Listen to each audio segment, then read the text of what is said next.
So the Hindu editorial का ये passage है और इसे फाइंड आउट करना बेहद आसान है। जब भी आपको लेटेस्ट पैसेज निकालना हो तो जस्ट आप गूगल करिए द हिंदू एडिटोरियल टुडे। क्या गूगल करना है और जैसे ही आप एंटर मारेंगे इस तरीके से द हिंदू का एडिटोरियल आपका ओपन हो जाएगा, राइट।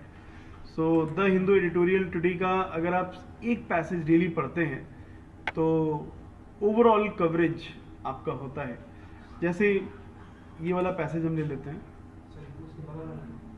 और वो भी ले लेंगे just okay just for example. जैसे इसमें लिखा है, अब देखिए रीडिंग के मैनर्स क्या हैं। मैं आपको कुछ रीडिंग के मैनर्स बता दूं। मेनली जब भी आप पैसेज पढ़ते हैं तो पढ़ने की भी कुछ तरीके हैं। जैसे there is heading, there is sub heading and then there is context of this passage. So there is a word called voice modulation. Do you understand voice modulation? Voice modulation means one should have pitching of reading. Pitching of reading means आपकी जो बोलने की speed है उसका high and low of the volume. जैसे आप हिंदी में बोलने का आपका एक तरीका है, उसे हम लोग कहते हैं पिचिंग, ठीक है। तो जिस समय आप हेडिंग पढ़ें तो हेडिंग जैसा लगे, जिस समय आप सब हेडिंग पढ़ें तो सब हेडिंग जैसा लगे, और जिस समय आप कंटेक्स्ट पढ़ें तो कंटेक्स्ट जैसा लगे। तो पहला पॉइंट है कि आपका वॉइस मॉड्यूलेशन इम्प्रूव हो जाता है अगर आप रीडिंग अच्छे से करते हैं, लगातार रीडिंग करते हैं। तो this is the point of voice modulation. और कई बार फेस टू फेस कॉन्वर्सेशन जब हो रहा है तो वॉइस मॉड्यूलेशन उतना इम्पोर्टेंट नहीं रखता है, लेकिन जब इनडायरेक्ट कम्युनिकेशन होता है ओवर टेलीफोन या एफएम के through, where you are connected with the people indirectly, so there your voice modulation matters a lot. आप अपनी वॉइस के आधार पे ही जाने जाते हैं, पहचाने जाते हैं। तो रीडिंग में वॉइस मॉड्यूलेशन का बहुत बड़ा रोल है और ये आपको समझ में अच्छे से आएगा जब आप एक पैसेज को रीड करेंगे। दूसरा पॉइंट है पंक्चुएशन। पंक्चुएशन का मतलब है नेसेसरी पॉजेस, कहां रुकना है, इसकी गाइडलाइन है। एंड आपको साइमल्टेनियसली सीखना चाहिए smart way to avoid unnecessary pauses, ठीक है। one should learn smart ways of avoiding unnecessary pauses। अब देखिए यहां पे मैं दो बातें आपको सिखा रहा हूं। एक बात है कि नेसेसरी पॉजेस लेना जरूरी है, कहां पे सेंटेंस आपका कंप्लीट हो रहा है, कहां पे कॉमा है, कहां पे इन्वर्टेड कॉमा है, कोलन है, ये सब पता होना चाहिए। अब अननेसेसरी पॉजेस क्या है, कई बार क्या होता है हम बहुत ही फास्ट रेट ऑफ स्पीच में पढ़ते चले जाते हैं, ठीक है। अब उसका नुकसान क्या होता है, what is the harmful impact of fast rate of speech?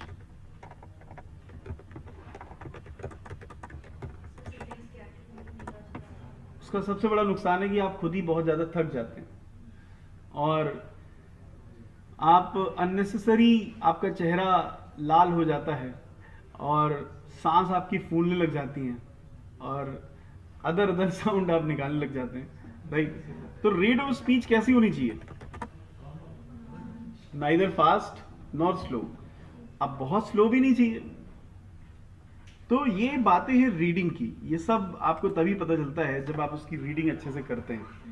सो आप ऐसे कितने लोग कॉन्फिडेंट हैं अच्छी रीडिंग के लिए, जिनको कॉन्फिडेंस है I can read very well? Very good, get up. And एक बात और है, रीड अलाउड। जितना आप तेज पढ़ेंगे उतनी ही आपकी वॉइस में क्या आएगी, क्लैरिटी आएगी, ठीक है। तो कोशिश करिए तेज पढ़ने की, ठीक है। Clarity of voice comes with loud voice. आपकी जितनी आवाज तेज होगी ना उतनी ही क्या आएगी, क्लैरिटी आएगी. चलिए आइए आपका रीडिंग सुनते हैं. Please start. The release of all eight former नहीं, Indian रीड फ्रॉम हियर. यहाँ से रीड करिए. homeward bound on the release of the eight former Indian naval personnel from Qatar. Swift diplomacy without brinkmanship had India case in Qatar. The release of all eight former Indian naval personnel from Qatar just about 3 months after they were ordered a shocking death sentence is a matter of great relief. Ever since the 8 men, 7 senior retired naval officers and a sailor who worked for the Qatar-based Dahra Technologies were arrested in 2022. The details of their case have been sparse, while their families denied reports that the men had been accused of espionage, possibly for a third country, namely Israel. The charges must have been serious enough to have invoked the death penalty. An appeals court did in December commute the death penalty to imprisonment terms but upheld the conviction.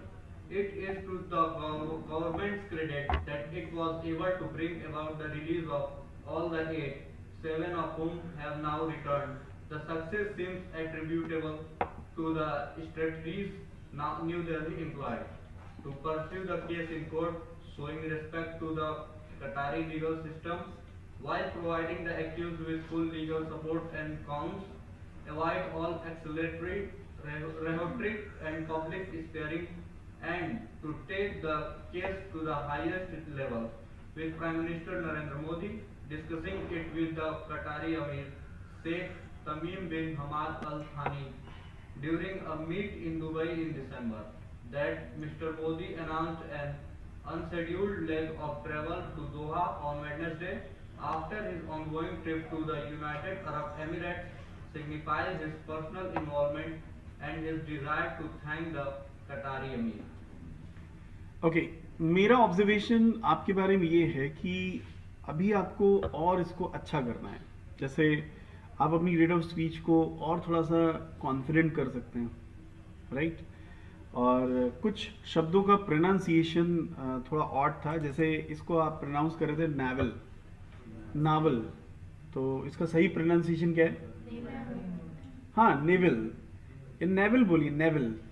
ठीक है, Indian navy बोलते हैं ना, नावी तो नहीं बोलते. Navy से naval, naval, right.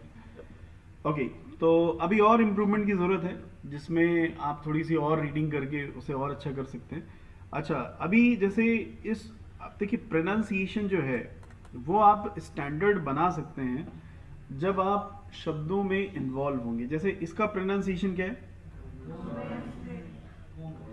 This is government, government. अब ये जो ERN है ये साइलेंट रहता है. जब एज ए वर्ब यूज होगा इसकी वर्ब क्या होगी? इसका वर्ब होगा गवर्न. अब देखिए जब गवर्न होगा तो ERN आएगा, और जब ये एज ए नाउन यूज हो रहा है तो ERN नहीं आ रहा है, गवर्नमेंट. ठीक है, तो ये कुछ ऐसे पॉइंट्स हैं जिनको आपको सीखना होगा और अच्छा प्रयास है, इसे और अच्छा कर सकते हैं. जैसा कि मैंने बताया, govern, this is a verb. This means to rule, शासन करना, right? And this word, this is government. थोड़ा सुनने में ऑड लग रहा है, तो इसका जो प्रोनाउंसिएशन है वो सिंपली इतना है, this is government, government, Indian government, government has decided, right. So this is called ruling system. तो रीडिंग से आपको मल्टीपल बेनिफिट्स होंगे. तो सबसे पहले हम लोग एक नज़र ले लेते हैं सारे वर्ड्स की जो कि इसमें आए हैं. जैसे होमवर्ड का मतलब क्या है? जैसे होता है ना बैकवर्ड, फॉरवर्ड, तो वैसे ही आपका वर्ड है homeward. homeward is noun and that means towards home. In Hindi you can say घर वापसी. तो home, towards home से learn कर सकते हैं. Towards home, that is homeward. ठीक है.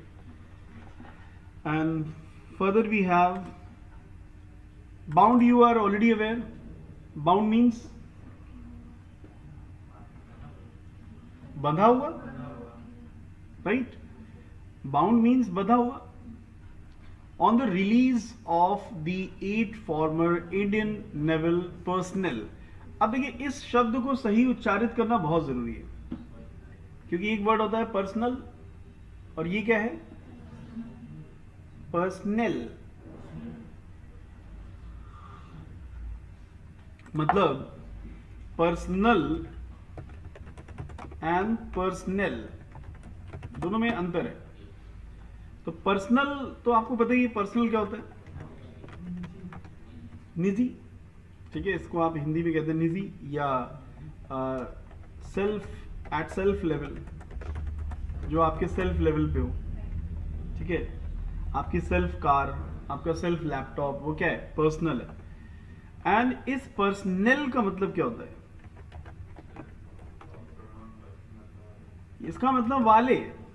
जैसे आपने कहा एयरफोर्स वाले, तो आप बोलेंगे एयरफोर्स पर्सनल. आर्मी वाले, आर्मी पर्सनल. तो this is called belonging to a profession, जो कि एक प्रोफेशन को बिलोंग करते हैं. ठीक है. हाँ, तो इसे आप प्रोफेशनल से भी रिलेट कर सकते हैं. Personal, professional, professional, right. So this way. यहाँ पे इसका मीनिंग है नेवल पर्सनल, माने नेवी वाले, Indian navy personal from Qatar. And इस फॉर्मर का मतलब क्या है? पूर्व. जैसे पूर्व प्रधानमंत्री, फॉर्मर प्राइम मिनिस्टर. ध्यान से देखिए, ए और ओ का डिफरेंस है. एक है फार्मर और एक है former. Now this quite means,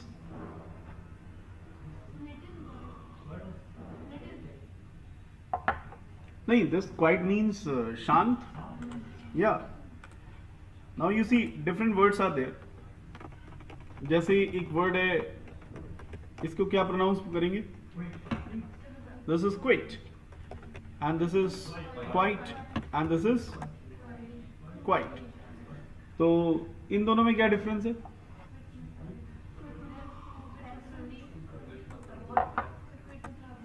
या क्विट मीन्स टू लीव. ठीक है.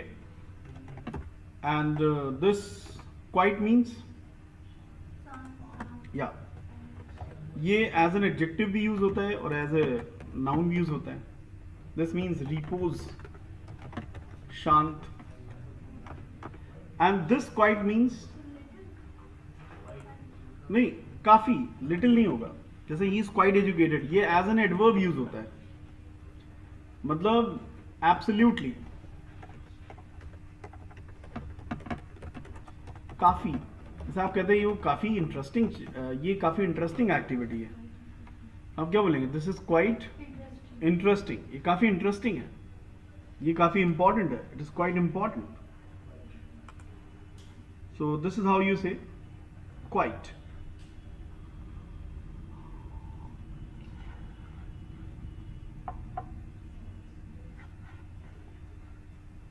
This is some other passage. Yeah. Quiet diplomacy without brinkmanship. Now, what is this brinkmanship?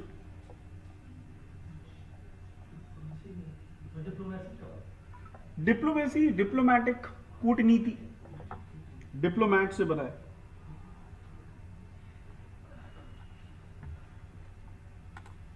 This is diplomatic, जो कि एज एन एडजेक्टिव यूज हो रहा है.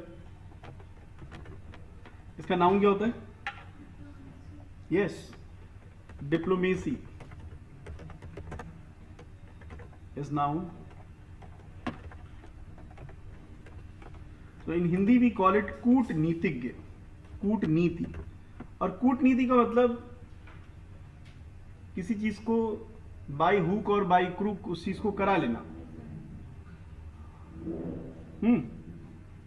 That is. Now, what is the meaning of this word? This is brinkmanship.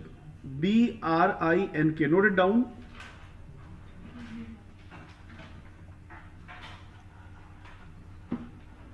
Brinkmanship.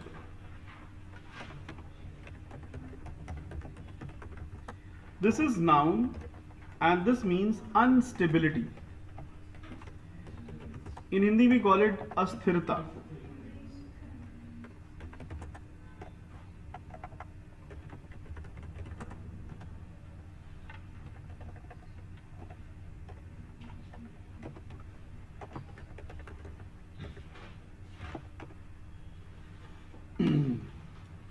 Do you know meaning of brisk? अगर आप brisk word जानते हैं तो उससे आप इस वर्ड को लर्न कर सकते हैं. ब्रिस्क का मतलब होता है एनर्जेटिक. ठीक है, तो ब्रिंकमैनशिप में हल्का सा ब्रिस्क वर्ड इन्वॉल्व हो रहा है, तो आप उससे रिलेट करके याद कर सकते हैं कि ज्यादा एनर्जेटिक रहना, हर समय कहते नहीं हर समय लालायित क्यों बने रहते हो. So there can be some instability. So you need to have patience also, right? तो brinkmanship, brisk से आप relate करके याद कर सकते हैं. Helped India's case in Qatar. Bharat का जो केस था कतर में, उसमें शांत कूटनीति ने बहुत ज़्यादा मदद की, जिसमें कोई भी अस्थिरता नहीं रही, कोई भी फालतू का डिस्कशन नहीं रहा, तो काफ़ी मदद की. नाउ द रिलीज, यहां पे release as a verb use हो रहा है कि एज ए नाउन? यहां पे एज ए नाउन यूज हो रहा है. देखो ये भी हमें पता चलता है. और अगर एज ए वर्ब यूज होता तो यूज होता कि मैंने उसे रिलीज कर दिया, आई रिलीज्ड हिम. लेकिन द रिलीज यहां पे कैसे यूज हो रहा है? As a noun. The release of all 8 former Indian naval personnel from Qatar just about 3 months after they were ordered a shocking death sentence, जिनको मृत्यु दंड की सजा दी गई थी, is a matter of great relief. अब देखिए रिलीफ वर्ड क्या है? नाउन है. कोई मुझे बता सकता है इसका वर्ब क्या है? ये पॉइंट जरूर नोटिस किया करो कि रिलीफ यहां पे एज ए नाउन आ रहा है. रिलीफ माने काफी राहत. दिस मीन्स राहत. You can say relaxation. So what is its verb?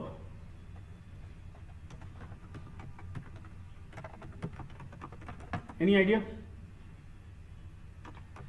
You are thinking so much. What is this? Relief. And इसी से बना है relieve. तो relieve क्या है? verb है. relief क्या है? noun है. हाँ, अच्छा वो अलग है. वो रिलीज जो है वो एज अ वर्ब और नाउन दोनों यूज होता है. ऐसे शब्दों के लिए आप ऐसे लिखा करो V, N. मतलब ये वर्ब भी है और नाउन भी है. To free someone. ठीक है, इसको आप रिलीफ से ही कनेक्ट कर सकते हैं. काफी रिलीफ होता है when we are released from certain kind of bond. Is a matter of great relief. Ever since the 8 men, 7 senior retired naval officers and a sailor who worked for Qatar-based Dehra Technologies were arrested in 2022, the details of their case have been sparse. Now note it down. S-P-A-R-S-E.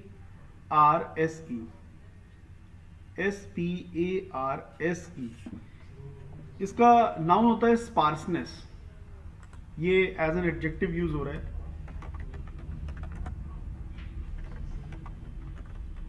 And स्पार्सनेस, yes, sparse का मतलब होता है किसी चीज का बहुत ही छुटपुट होना. जैसे आपने कहा हमारी तरफ ज्यादा बारिश नहीं हुई है, बहुत ही छुटपुट बूंदाबांदी हुई है. तो दिस इज कॉल्ड इनसफिशिएंट, छुटपुट, राइट। स्पार्स, तो इसको स्पेयर से रिलेट कर सकते हैं कि कोई चीज लगातार नहीं है, ठीक है। एक इसी से मिलता जुलता वर्ड है incessant. Do you no incessant का मतलब है बिना किसी रुकावट के, बिना किसी लगातार किसी चीज का होना, ठीक है, without any break. In Hindi we call it लगातार। तो इनसेसेंट को हम इन सेशन से रिलेट कर सकते हैं कि सेशन में जो हमारा अटेंशन होता है वो कैसा होना चाहिए, इनसेसेंट होना चाहिए। In sessions we should have our attention incessant. While their families denied reports that the men had been accused of espionage.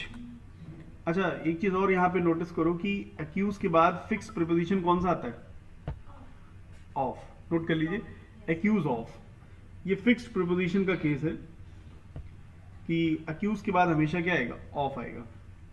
And espionage, any idea about it? This is coming as a noun. Espionage means किसी चीज की जासूसी करना। हम कह सकते हैं जासूसी को दूसरे शब्दों में, जासूस की इंग्लिश क्या होती है, हाँ, डिटेक्टिव भी तो कहते हैं। So this is espionage, detection, जासूसी, right? Possibly for a third country, namely Israel, the charges must have been serious enough to have invoked. Invoke का मतलब किसी चीज को एक्शन में लाना, उकसाना, इन्वोक करना। The death penalty, penalty everybody knows, ठीक है, मृत्यु दंड की सजा, पेनाल्टी मीन सजा। And appeals court did in December commute the death penalty to imprisonment terms. And what is the meaning of commute? वो तो कन्वर्ट है। कम्यूट मीन्स किसी चीज को ले जाना, जैसे let's commute there. Commute means कहीं जाना, या कम्यूट का एक मीनिंग है कम कर देना। इसके दो मीनिंग होते हैं, एक तो आना जाना होता है, commute as a verb to visit somewhere, and दूसरा है to reduce। तो commute को हम लोग म्यूट से रिलेट कर सकते हैं कि अगर तुम्हें मेरे साथ चलना है तो बिल्कुल शांत होकर बैठो, commute म्यूट, राइट। तो किसी पनिशमेंट को रिड्यूस कर देना। The death penalty to imprisonment terms but upheld. What is the meaning of upheld? Upheld माने उस चीज को बनाए रखा, बरकरार रखना। लिख लीजिए, upheld, UPHELD। किसी चीज को सही ठहराना या किसी चीज को बनाए रखना, upheld। To consider right, सही ठहराना, upheld। And the best way to learn this word is up plus held। किसी चीज को टॉप पे रखना। अब टॉप पे आप उसी को रखेंगे जो चीज आपके हिसाब से क्या है, सही है। कन्विक्शन का मतलब, जैसे आपने अक्सर सुना होगा, I have a strong conviction about it.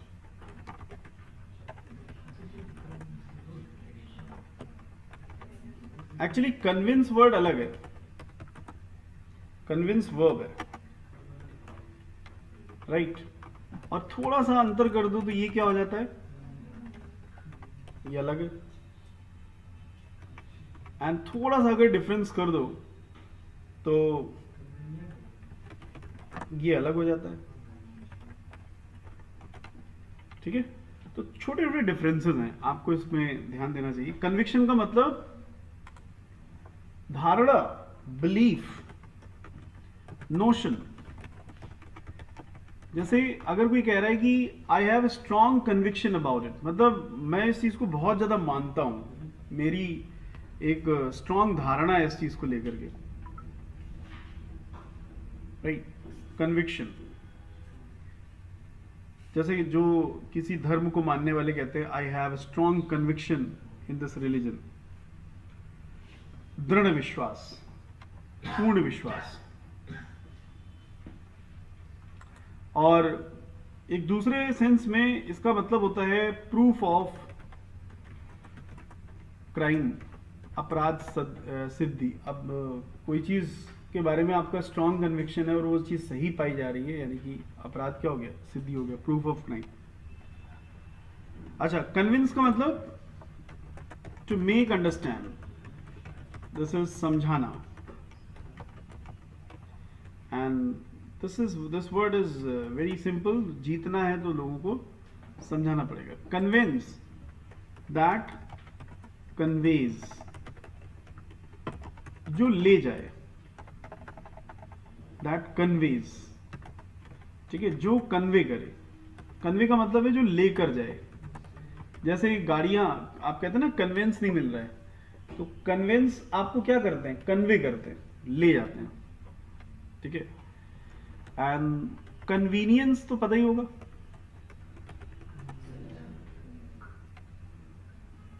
सुविधा। कन्वीनियंस तभी मिलेगी जब कन्वेंस होगा। एंड कन्वेंशन का मतलब, जैसे ये हमारे यहाँ का कन्वेंशन है, तो हमारे यहाँ का एक रिवाज है, देख लो, रिवाज, convention, this is our convention. इसको हम लोग रिचुअल भी कह सकते हैं, रिवाज। कन्वेंशन को कन्विंस से ही रिलेट कर सकते हो कि जब भी कोई नया व्यक्ति हमारी फैमिली में आता है तो हम उसे कन्विंस करते हैं उस कन्वेंशन को मानने के लिए, राइट।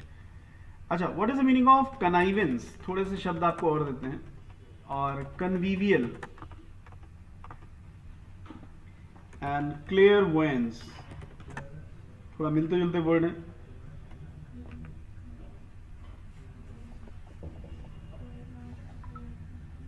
तो कन्वीनियंस, इन वर्ड्स के बारे में आप सोचें।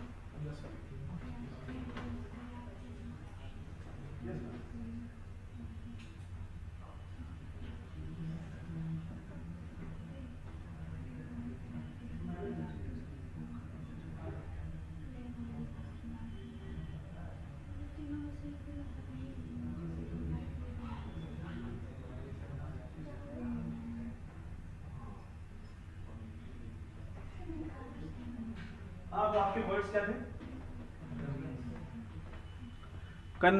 Connivance, convivial and क्लियरवॉयंस। सर, हाँ, वो जब अभिनंदन, विंग कमांडर अभिनंदन जब पाकिस्तान वाले ने जब उन्हें पकड़ लिया था, तो उनसे जब पूछताछ कर रहे थे तो उन्होंने भी ये बोला कि कन्वेंशन के हिसाब से केवल आप मेरी रैंक और as per convention, as per रिवाज, एज पर जो हमारा एक तरीके से प्रोटोकॉल है, उस कन्वेंशन का वही है हमारा जो प्रोटोकॉल है। जैसे this is our convention of the session, ये हमारे सेशन की एक रीति है। तो हर एक ऑर्गेनाइजेशन का एक अपना कन्वेंशन होता है, उसको फॉलो करना होता है। अब यहाँ पे वर्ड है कनाइवेंस, ठीक है। क्या वर्ड है? कनाइवेंस। तो कनाइवेंस आपका एज ए वर्ब आ रहा है और इसका मतलब है किसी के साथ मिलकर कोई रॉन्ग चीज करना, ठीक है। लिख लीजिए, to do some wrong activity with someone, जैसे किसी को बचाना,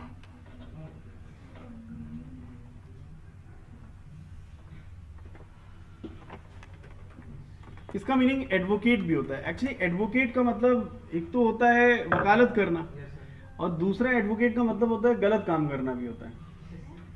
हाँ, एज अ वर्ब जब आएगा तो उसका मतलब है गलत काम करना, और एज ए नाउन जब आएगा तो उसका मतलब होगा वकील। एंड कन्वीवियल जो वर्ड है वो एडजेक्टिव के रूप में आ रहा है, और कन्वीवियल का मतलब होता है प्लेजेंट, मतलब इसे कहते हैं सुखद। कन्वीवियल कैन विन, आप जीत सकते हैं अगर आप कन्वीवियल एनवायरनमेंट में हैं। और क्लेयरवॉयंस का मतलब keen ability to grasp the things, समझने की क्षमता।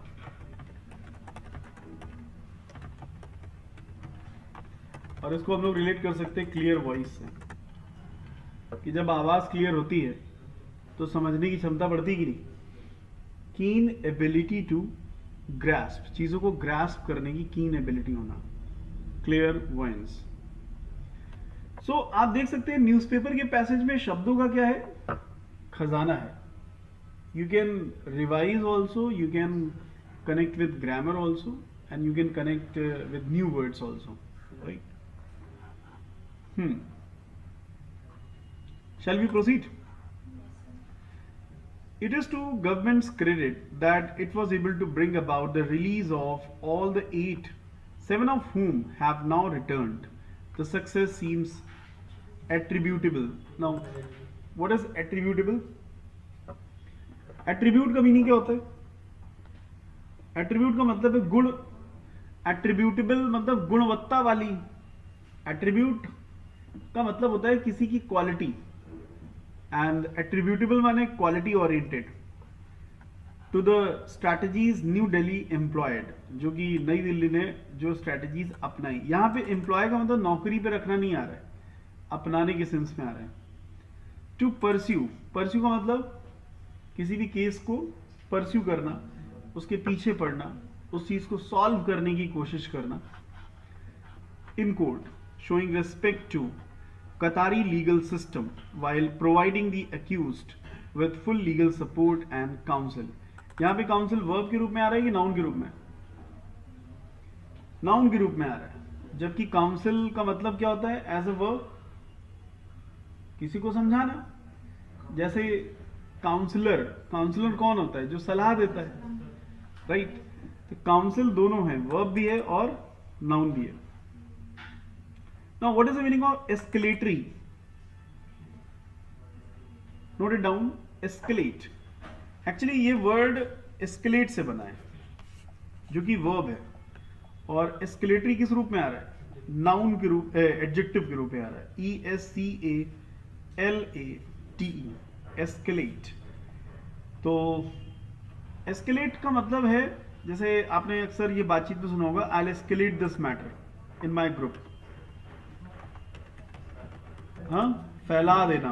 हाँ, किसी मैटर को कहते नहीं है, बुराई जल्दी फैलती है अच्छाई की तुलना में, तो लोग बुराई बड़ी जल्दी फैला देते हैं। एस्केलेट वर्ब है, दिस मीन्स टू स्प्रेड, फैलाना। एंड एस्केलेटरी एडजेक्टिव के रूप में आ रहा है, मतलब जिसे फैलाया जा सके, फैलाने योग्य। And what is rhetoric? Rhetoric. Rhetoric. R-H-E-T-O. R-I-C. मतलब वर्बोसिटी। रेटोरिक का मतलब होता है वर्बोसिटी। वर्बोसिटी का मतलब है शब्दों पर बहुत अच्छी कमांड होना।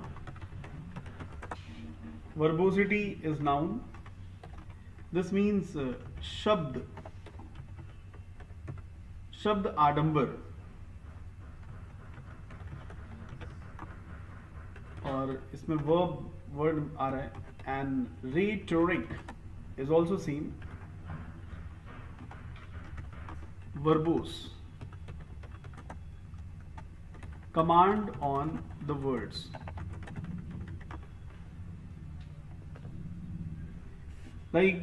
आपने वोकैबलरी अपनी अच्छी कर ली है, तो आप हर जगह अपनी अलंकार शैली को दिखा रहे हैं, अपनी बातचीत की शैली को दिखा रहे हैं। You might have seen some people talking a lot, so that is called ability to explain. ठीक है, कुछ लोग एक्सप्लेन अच्छा कर लेते ना, तो that is called rhetoric. This is coming as a noun, not as an adjective. ठीक है, और एज एन एडजेक्टिव इसमें AL लगाना पड़ेगा, rhetorical. This will become as an adjective, rhetorical. Do you know meaning of oratory?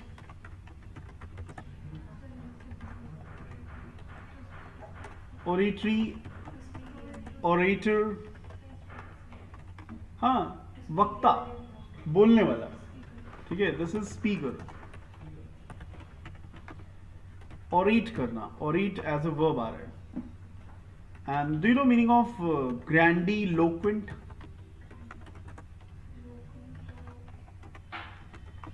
Grandiloquent means one who speaks a lot, talks a lot.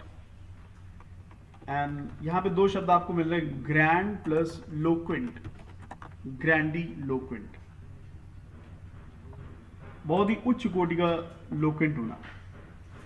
And public sparring. What is the meaning of sparring? SPARR, sparring.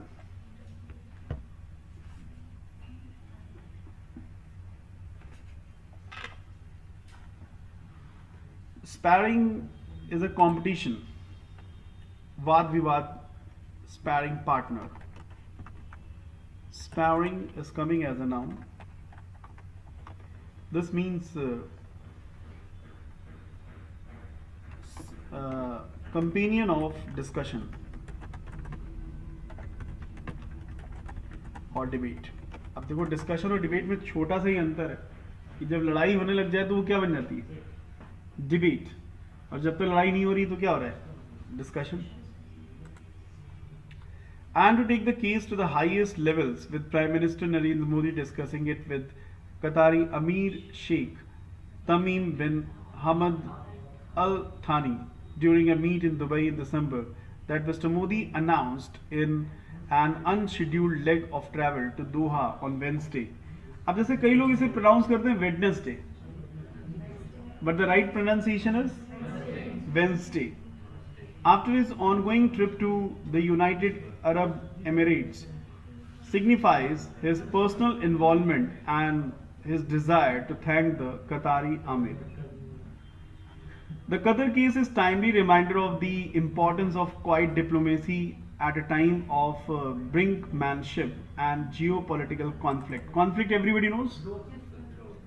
Conflict means vaad vivad, dispute.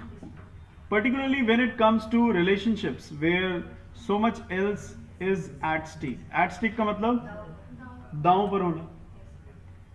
For India, Qatar is an important West Asian power which with increased heft. What is the meaning of heft? Note it down. During the Israel-Gaza conflict, as an important interlocutor between West and Hamas. इनको लिखते जाइए, interlocutor को भी. For Qatar, ties with India are historic and dependable, consistent. You know consistent?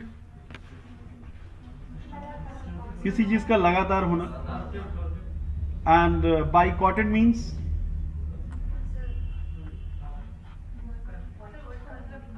boycott का मतलब है किसी चीज को अवॉइड करना. Gulf neighbors some years ago. Qatar supplies India with a third of its natural gas import needs, and the signing of a $78 billion LNG deal last week may have been an early sign that deal for the prisoners' release had been sealed by them. More than 8 lakh Indians provide important services to Qatar and bring in critical remittance. What is remit? Remit, note it down. Remit से बना है remittance. Earnings for India.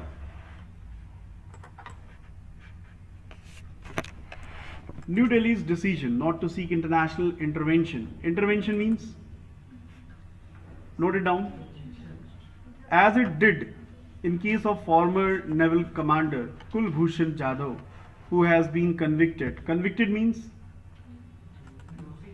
दोषी करार देना.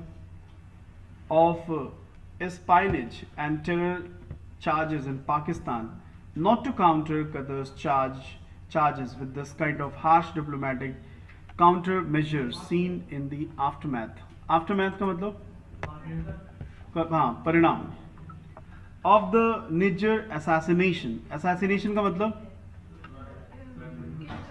किसी को किल करना। हाँ, किसी लीडर की हत्या को बोलते हैं assassination. In Canada eventually provided an outcome satisfactory for all. तो यहां पे एक वर्ड था हेफ्ट।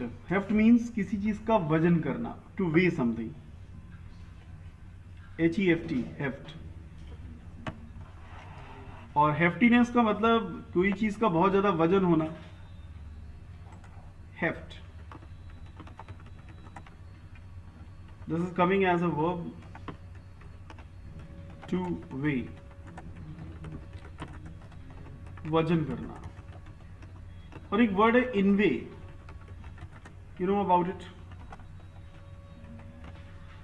इनवे का मतलब होता है किसी को क्रिटिसाइज करना।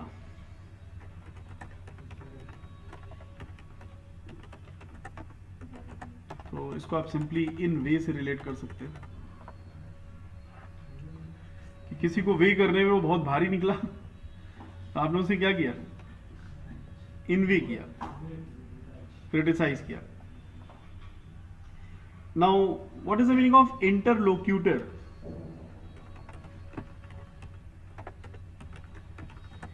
इंटरलोक्यूटर ऑल्सो मीन्स जो पार्टिसिपेट करे आपके डिस्कशन में। This is coming as a noun, participant in discussion. So Hindi में लोग कहते हैं वार्ताकार, इंटरलोक्यूटर। ठीक है, एनी अदर वर्ड? हाँ, रेमिट करना। रेमिट से बना है रेमिटेंस, REMIT, रेमिटेंस। किसी चीज को भेजना, किसी चीज को रेमिट करना मतलब to send. Remit is coming as a verb,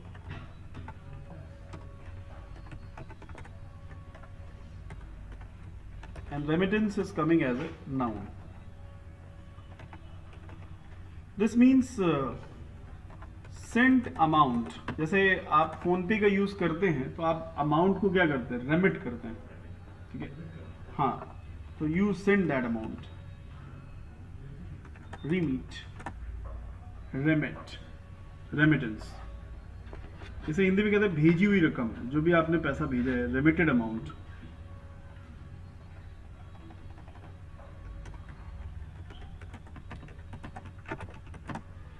तो अब हम इस पैसेज को समराइज कर सकते हैं। सारे वर्ड्स एक बार देख लीजिए, all words are clear. Intervene से बना है इंटरवेंशन। इंटरवीन का मतलब है किसी को इंटरप्ट करना। जैसे आप कहते हैं ना, don't intervene in my matters, तो उसी से बना है intervention. Intervene is coming as a verb and intervention is coming as a noun, to interrupt.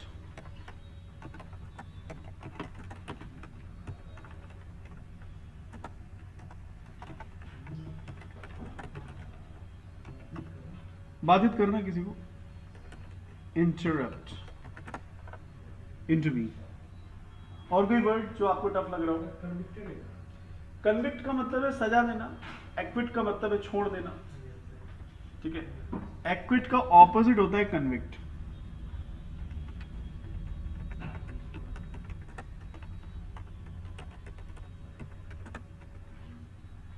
दोनों ही वर्ब है।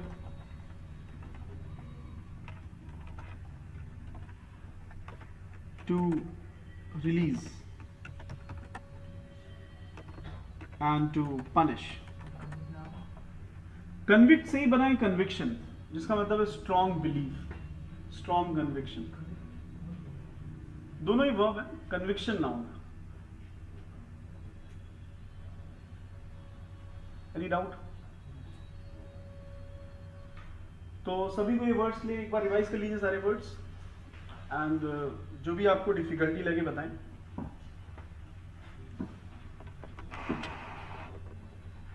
और जो मैं बता रहा था कि पढ़ने का जो स्टैंडर्ड तरीका है वो ये है, थोड़ा लाउड पढ़िए और जहाँ जहाँ फुल स्टॉप कॉमा है उनको देखते हुए जाइए.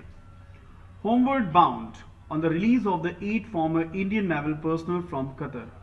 Quiet diplomacy without brinkmanship helped India's case in Qatar.